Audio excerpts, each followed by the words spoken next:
शुभ सकाळ मित्रांनो, आपण रात्री पोहोचलेलो होतो रत्नागिरी गुहागर या ठिकाणी आणि आपण या ठिकाणी थांबलेलो। या ठिकाणीची जी थंडी आहे ती बोलू शकत नाही, खूप थंडी लागते, गारगार आहे। आणि या गारगार थंडीमध्ये आम्ही सुंदरसा गावठी चहा बनवलेला आहे।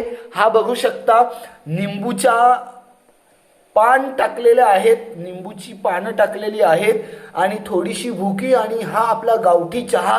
आता हा गावठी चहा सुंदर असा आम्ही पिणार आहोत आणि थंडी दूर करणार आहोत। सो चला आता थंडीमध्ये गरम गरम चहा पिऊया।